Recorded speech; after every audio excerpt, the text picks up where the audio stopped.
skriflesing vir oggend kom uit Handelinge 9 uit en ek wil jou nooi om jou Bybel oop te maak, Handelinge 9. As jy jou Bybel app gebruik, is jy welkom ook daar oop te maak. Die opskrif in die Bybel is Saulus, wat ons weet later Paulus geword het, dis sy bekering. Handelinge 9 vers 1, vanaf vers 1 tot 5, en jy is welkom ook op die skerm te volg, as jy nie jou Bybel vanoggend hier het nie. Intussen het Saulus soos 'n besetene voortgegaan om die volgelinge van die Here met die dood te dreig. Stop net vir 'n oomblik daar en sien hier in jou gedagtes. Hy het na die hoofpriester toe gegaan en van hom bekendstellingsbriewe aan die sinagoges in Damaskus gevra. Sy doel was om al die aanhangers van die leer van die Here wat hy daar kry, mans sowel as vrouens, gevange te neem en na Jerusalem toe te bring. Toe hy op reis naby Damaskus kom, het daar skielik 'n lig uit die hemel op hom gestraal. Hy het op die grond neergeval en hy het 'n stem hoor sê, Saul, Saul, waarom vervolg jy my? Wie is u, Here? Vra hy toe. Ek is Jesus, antwoord hy. Dis vir my wat jy vervolg. Daar was 'n man gewees met die naam van Edward Kimball.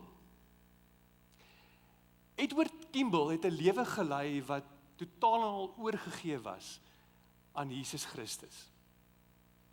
Hy was betrokke gewees ook as 'n medewerker by sy gemeente. Hy het 'n groep tieners gelei in 'n kinderkerkklas.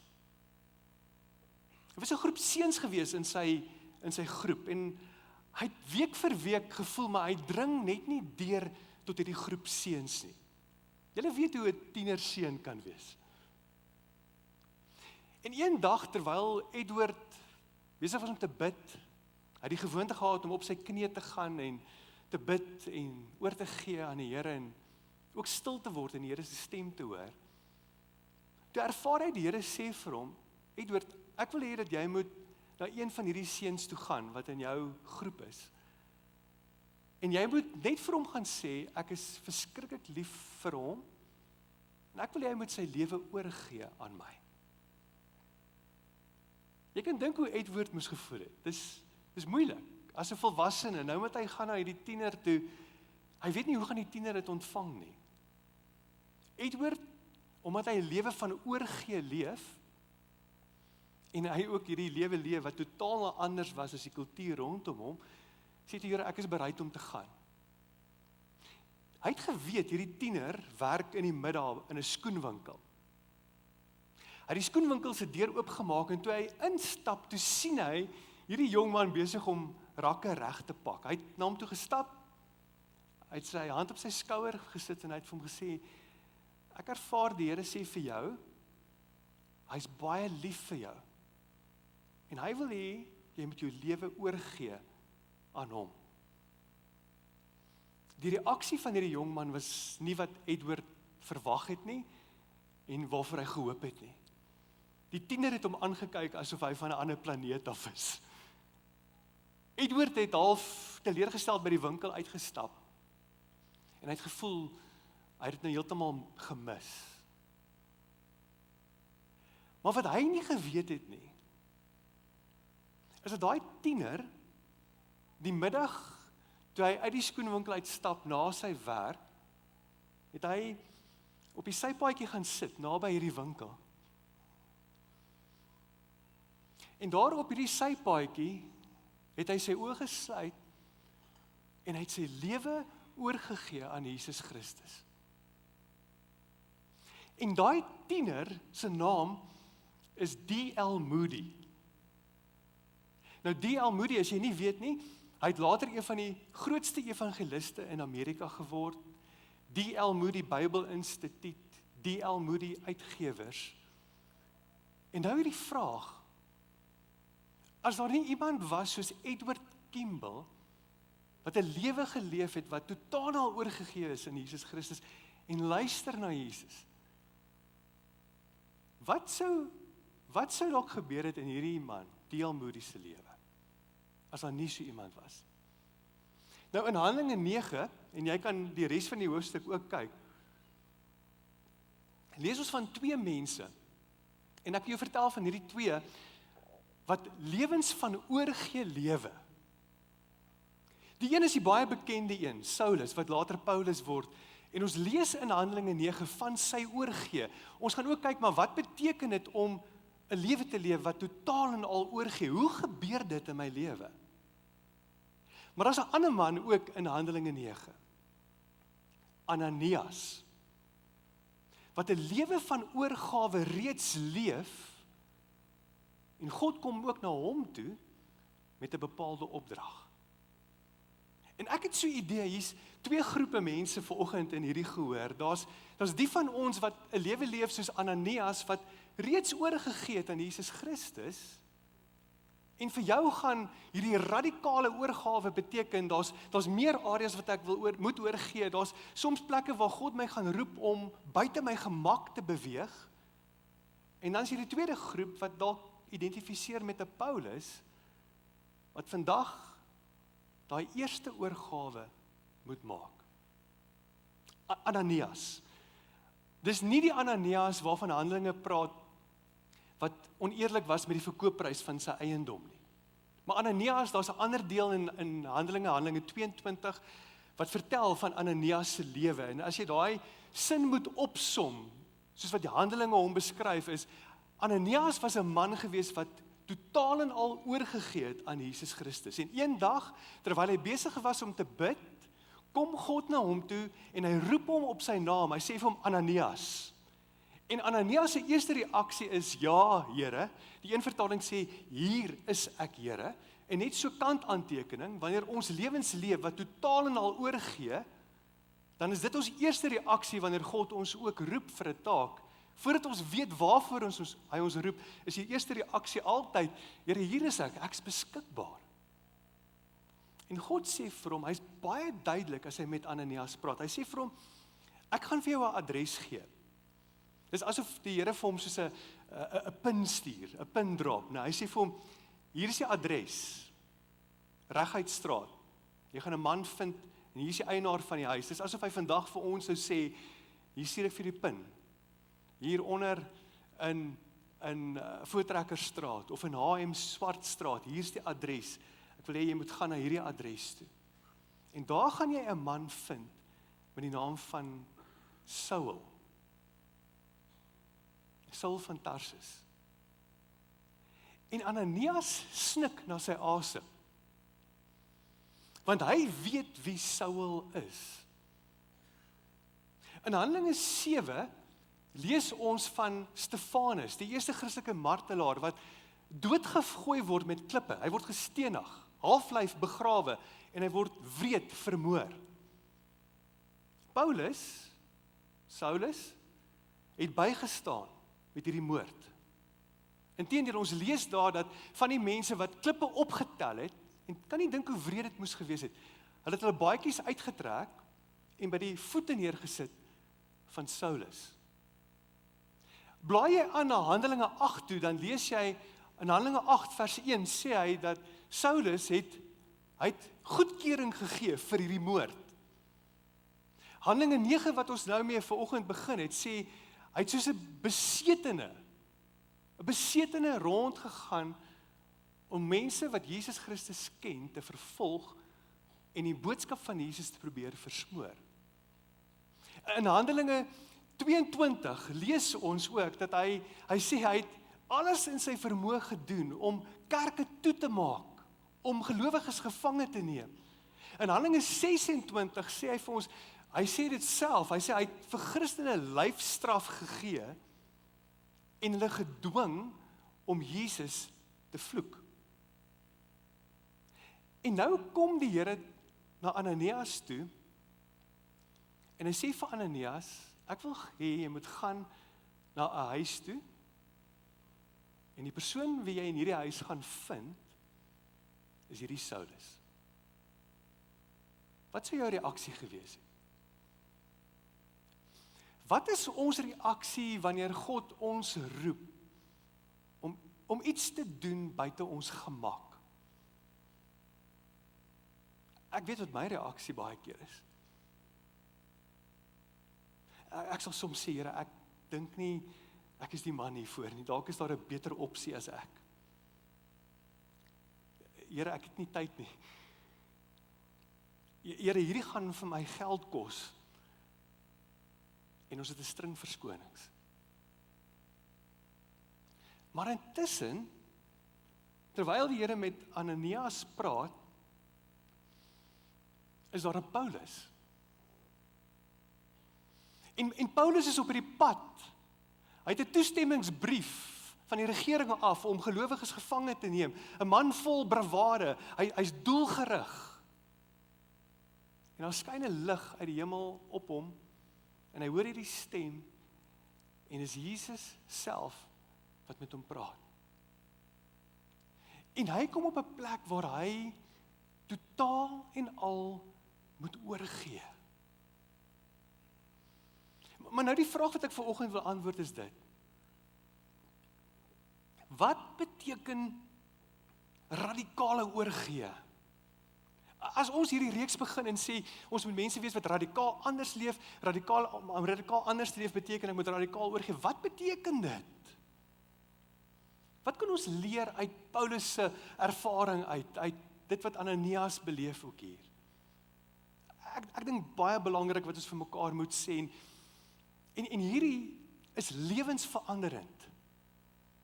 Dat radikale oorgee beteken dat ek begin te leef in 'n nuwe rigting. Die rigting van my lewe verander.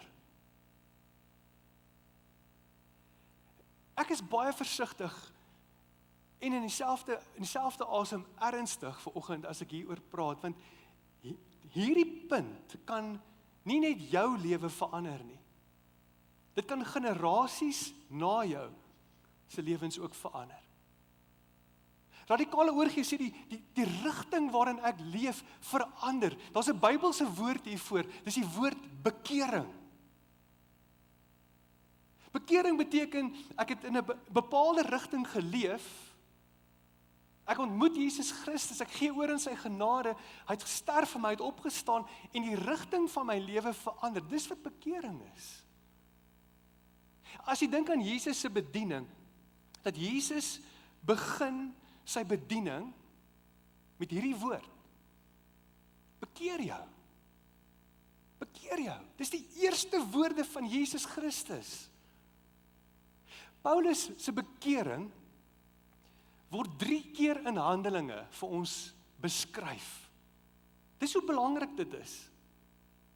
Die eerste keer hier is in Handelinge 9, en terloops, dis die enigste persoon in die Bybel wie se bekering soveel keer beskryf word. Handelinge 9 kom Lukas en hy vertel vir ons van Paulus se bekering. Later in Handelinge kom Paulus en hy verduidelik vir 'n groep mense wat in sy lewe gebeur het. Hy vertel van sy bekering. En dan in Handelinge 26, dink ek, staan hy voor 'n koning, 'n landsleier, en hy vertel weer van sy bekering. As ons vanoggend 'n definisie, 'n werkbare definisie vir ons moet opstel oor bekering, wat is bekering? Sou ek dit sê, bekering is 'n radikale verandering van rigting in reaksie op God se genade. 'n radikale verandering van rigting in reaksie op God se genade. As ek moet dink aan 'n praktiese voorbeeld, as dit kom by bekering, dink ek aan, as student het ek in Kaapstad Middestad in Langstraat tydelike werk gedoen in vakansietye. En elke dag moes ek op die trein klim en terugry noordelike voorstede toe, nadat ek gewerk het. Een middag, ek's haastig, en as jy stasies ken, jy weet mense beweeg vinnig, en jy raak net deur van daai vloei. Ek is vinnig op pad na die trein toe, en ek klim op die trein, en terwyl ek op die trein sit, kom ek agter, maar die mense wat nou hier rondom my sit, is nie die mense wat elke middag saam met my op hierdie trein sit nie. En ek kyk deur die venster, en soos wat ons stop by verskillende stasies by die voorstede, kom ek agter, ons stop nie nou by dieselfde stasies as wat ek normaalweg stop nie. Ek is op die verkeerde lyn. Wat doen 'n mens wanneer jy besef, jy is op die verkeerde trein? Dis die Duitse teoloog Dietrich Bonhoeffer wat praat oor disipelskap en dan sê die volgende, hy sê, if you board the wrong train, it is no use running along the corridor in the other direction. Terwyl ek op die trein sit en ek kom agter ek is op die verkeerde trein, gaan dit my niks help om kaartjies te ruil met die persoon wat langs my sit nie. Dit gaan my niks help om op te staan en op 'n ander sitplek te gaan sit nie. Dit gaan nie vir my help, ek stap in die teenoorgestelde rigting of hardloop selfs op die teenoorgestelde rigting in hierdie trein nie. Ek is op die verkeerde trein. Wat ek daai middag moes doen is, ek moes by die volgende stop afklim, oor die brug stap en op 'n ander trein klim in die regte rigting. Dis wat totale oorgee is. Dis wat bekering is. Dat Jesus Christus, hy word nie net deel van my lewe nie. Hy word die rigting van my lewe. En daarom wil ek vanoggend vir jou 'n ernstige vraag vra. Het daar al 'n bekering in jou lewe plaasgevind? Om radikaal anders te leef, beteken nie ek gaan net 'n nuwe blaadjie oorslaan of ek gaan sterk wilskrag hê of ek gaan net berou hê nie. Bekering is nie berou nie. Berou is deel van bekering. Maar ek kan op 'n plek wees waar ek verskriklik berou het oor iets. Kom ek gebruik 'n alledaagse voorbeeld. Ek kan berou hê en sleg voel omdat ek agter iemand se rug gepraat het. En ek gaan sê ek gaan dit nie weer doen nie. Baie berou, ek voel sleg. 3 dae gaan verby, ek is in 'n situasie waar ons oor iemand anders praat en daar doen ek dit weer. Maar ek het sleg gevoel. Berou sê ek bly op dieselfde trein. Bekering sê ek klim van daai trein af, oor die brug en ek klim op 'n ander trein in die regte rigting. Dis radikale oorgee. Maar daar's 'n tweede ding wat radikale oorgee is, en ons sien dit in Paulus se lewe. Radikale oorgee sê dat ek leef vanuit 'n nuwe identiteit. Die kern van my lewe verander. Dis nie net oppervlakkige veranderinge in my lewe nie. Handelinge 9 vers 1 sê Saulus, wat nog dreiging en moord geblaas het teen die disippels van die Here. Sien nie jou gedagtes hierdie prentjie. Sy asemhaling het gepraat van dreigemente en van moord en van haat. Elke asemteug wat hy gegee het, inasem, uitasem, inasem, uitasem. Sy lewe het gepraat van hierdie haat teen Jesus Christus en enige volgeling van Jesus. Paulus kom op 'n plek waar hy radikaal oorgee en dan verander sy hele lewe. Filippense 1 vers 21 sê, hoor wat sê hy self, hy sê, want vir my is die lewe Christus en die sterwe wins. My asemhaling verander. Van asemhaling, my identiteit, wie ek was iemand gewees wat hierdie boodskap van Jesus wou doodmaak na Christus is my lewe. Hy is my identiteit en hy begin te lewe vanuit hierdie identiteit. Paulus skryf 'n groot gedeelte van die Nuwe Testament. 13 briewe. Kan jy raai hoeveel keer haal Paulus die direkte woorde van Jesus aan in al sy briewe? 3 keer. Hoogstens 4 keer. Maar daar's 'n ander term wat Paulus meer as 160 keer in die Nuwe Testament gebruik. As jy deel is van ons Bybelleesprogram of plan, sou jy hierdie week agtergekom het toe ons Efesiërs gelees het. Gebruik Paulus hierdie woorde keer op keer in die brief Efesiërs. Ek het dit so omkring in my Bybel. Hier's die woorde. In Christus. In Christus. Die woorde van Jesus is belangrik. Maar Paulus kom wys vir ons iets hier. Hy sê, my lewe gaan nie net gaan om die woorde aan te haal nie. Ons kan baie maklik die regte woorde weet, die regte woorde ken, die regte woorde sing. Maar word dit deel van my lewe? En daarom sê hy, ek lewe in Christus. Wat help dit? Ek het skrifverse op my kar, maar ek ry soos 'n padvark. Dis hoekom ek al die stickers van my kar afhaal.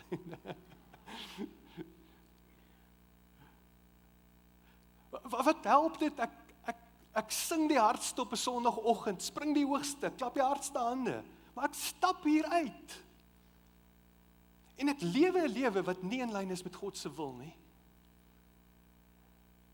Wat help dit ek deel week vir week op sosiale media, en dalk is hierdie ons manier van stickers plak op ons voertuie. Op sosiale media deel ek skrifverse en ek deel wonderlike sê dinge van Jesus, die woorde van Jesus. Maar ek's oneerlik as dit kom by dinge, besigheidsake.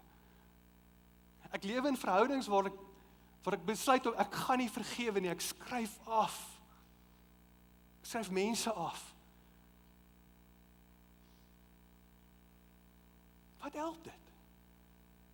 'n Radikale oorgee sê, hier's 'n nuwe identiteit. Ek lewe vanuit hierdie identiteit. Dis radikale oorgee. Radikale oorgee, en hier is die derde gedagte.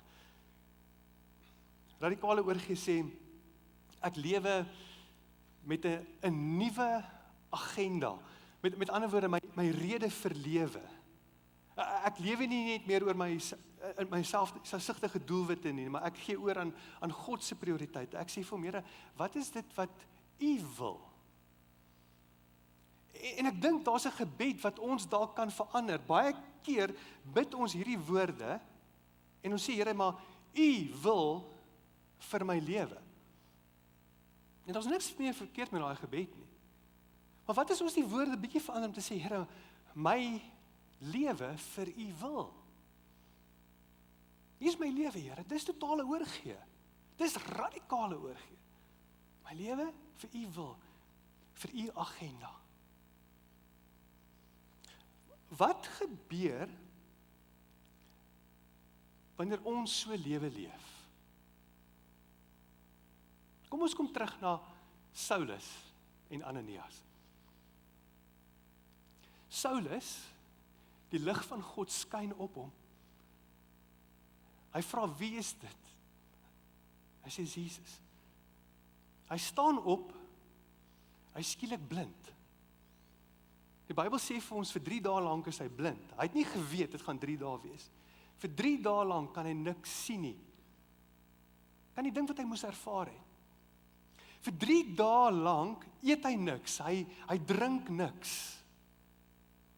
Vir 3 dae lank, en ek in my gedagtes net my verbeelding gebruik, dalk dink hy oor die goed wat hy beleef het, hierdie brief wat hy nou ontvang het van die regering, hy het toestemming om volgelinge van Jesus gevange te neem, hy dink aan hierdie toestemmingsbrief, hy dink aan mense wie hy gedwing het om vir Jesus te volg, te vloek. Hy dink aan kinders wie hy gevange geneem het, vrouens wat hy gevange geneem het, die boodskap van Jesus wat hy wil verswoor, en dis in daai oomblikke, daai 3 dae waar hy leer om oor te gee, dit raak prakties vir hom, ek gee oor. Hierdie man vol bravade moet nou skielik staat maak op ander mense se lyding. Julle moet my help om by hierdie huis te kom. En al wat hy weet is, hier gaan iemand opdaag. En die ander kant is daar Ananias. En Ananias weet wie Saulus is. En hy stap by die huis in. Hier is die blinde man. En die blinde man, hoor, voetstappe. Hy voel hoe iemand sy hand op sy skouers sit, hy weet nie wat gaan gebeur nie. As ek eerlik kan wees, as ek Ananias was, sou ek dalk vir Paulus so 'n bietjie van 'n seerewou gemaak het op sy skouer, net om so 'n bietjie teruggekry het. Ananias sit sy hand op Paulus, en sy eerste woorde aan Paulus is dit, is broer. 'n man wat oorgegee het, sy hand op hierdie man se skouer wat sê, jy is besig om oor te gee. Gee oor aan Jesus Christus, gee oor, word deel van sy familie. Kan jy dink die ripple effek? Dus wanneer ons 'n lewe van oorgawe leef, dat dit nie net 'n effek op ons lewens het nie, maar op generasies na ons en op die gemeenskap om ons. Edward Kimball was 'n eenvoudige kinderkerkonderwyser. Hy lei D.L. Moody na 'n lewe wat oorgee aan Jesus Christus. D.L. Moody lei iemand met die naam van Chapman. Chapman lei 'n sportman met die naam van Billy Sunday na Jesus toe. Billy Sunday lei iemand met die naam van Mordechai Ham na Jesus toe. Mordechai Ham word 'n evangelis en eendag tydens een van sy dienste is daar 'n tiener wat vorentoe stap en sy lewe kom oorgee aan Jesus Christus, radikaal oorgee. En hierdie jong man se naam is Billy Graham, een van die wêreld se grootste evangeliste.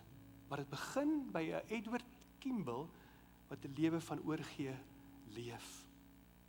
Handelinge 3 vers 19 en hierdie is my laaste skrifgedeelte. Wat gebeur wanneer ons oorgee? Wat gebeur wanneer jy sê, Here, ek wil tot bekering kom? Daarom bekeer julle en kom tot inkeer. Dan sal God jou sondes uitwis. Uitwis. Hy sê, en dan sal daar tye van verkwikking van die Here afkom, en hy sal Jesus stuur wat vooraf vir julle as die Christus aangewys is. Daai woord verkwikking staan vir my uit. Dis 'n woord wat letterlik beteken, dis soos 'n koel bries op 'n warm dag. Dis wanneer iemand dors is om vir so 'n persoon water te gee. Dis wanneer jy so lank gesukkel het om asem te kan skep. En dalk is dit vanoggend jou begeerte. Jy begeerte om radikaal anders te leef. Dit begin by radikale oorgee. Radikale oorgee. Ek gaan vir ons saam bid en dan gaan ons 'n lied van aanbidding sing. Dit is 'n lied van toewyding. En jy gaan 'n geleentheid hê om tydens hierdie lied jou hele hart oop te maak en te sê, Here, ek gee oor, so in die begin van hierdie reeks. Kom ons staan saam en dan gaan ek vir ons bid.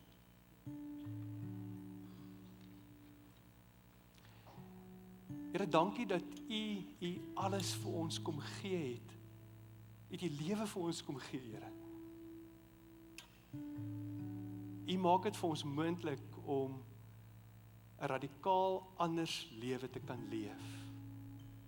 Maar ons besef, dit begin by 'n oorgee. En daarom wil ons hierdie woorde vandag bid. Here, wat U wil ek hê. My lewe, Here, vir U wil. Dankie dat U kom en vergewe. Dankie dat U sonde kom uitwis. En dankie ook dat U in hierdie oomblikke kom verkoop en ons kom toerus om radikaal anders te kan leef. Ons bid dit in U naam. Amen.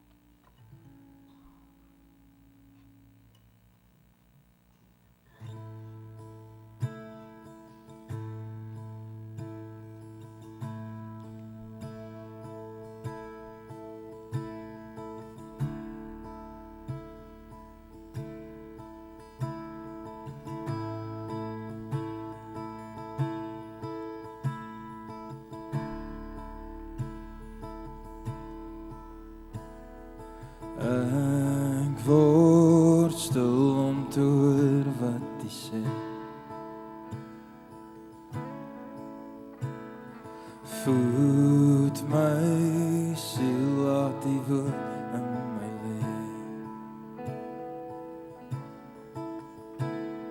Kom hou U hand oor my, wat U sê.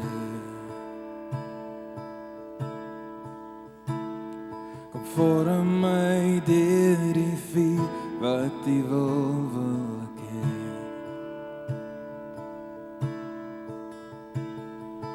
Ek gee oor, wil my myself verloor in U heerlikheid wat U wil ek hê.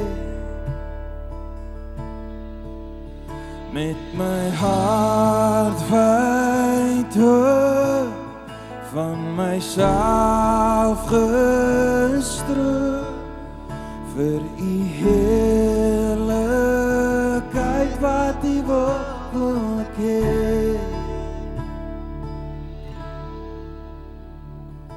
Heilige Gees, neem my nou in beheer.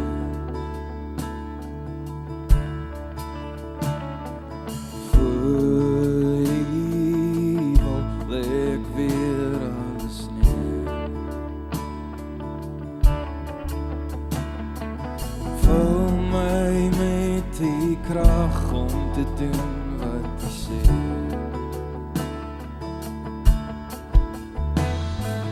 Liggaam, siel en gees, wat U wil ek hê.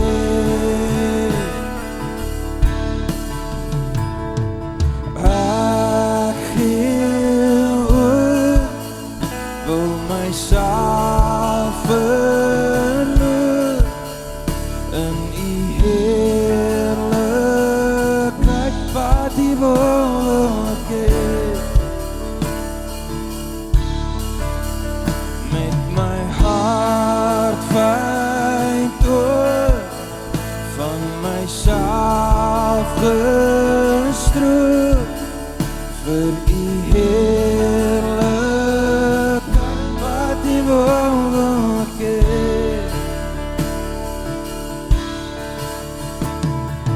Ek gee oor, wil myself verloor in U heerlikheid wat U wil ek hê. Met my hart wyd oop, van myself gestroop, vir U heerlikheid wat U wil ek hê. Wat U wil ek hê.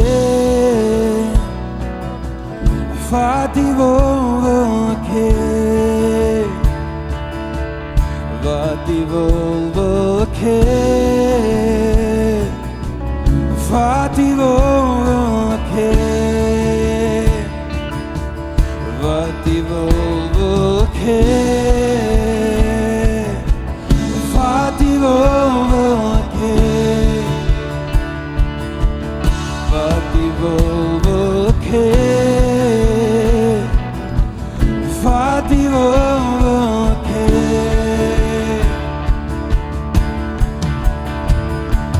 Ek gee oor, wil myself verloor in U heerlikheid wat U wil ek hê.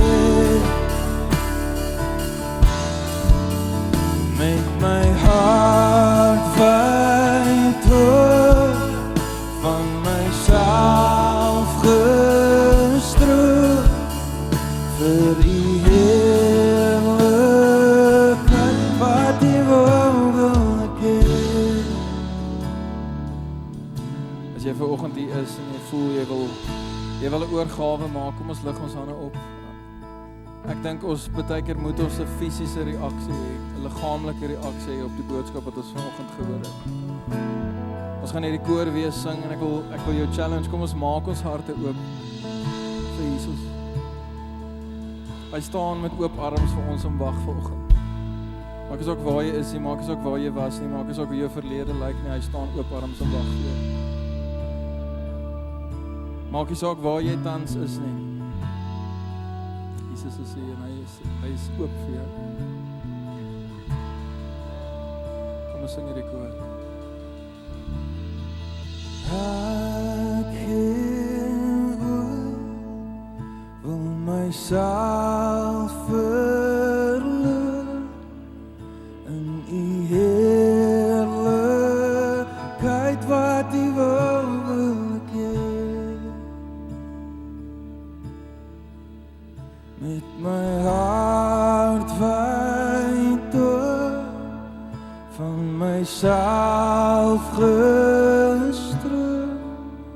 vir u heerlikheid wat u wil ken. Ek gee oor. Ek gee oor, wil myself verloor in u heerlikheid wat u wil ken. Met my hart wyd oop, van myself gestroop, vir u heerlikheid wat u wil ken. Wat u wil ken. Wat u wil ken. Wat u wil ken. Wat u wil ken. Wat u wil ken. Wat u wil ken. Wat u wil ken. Wat u wil ken.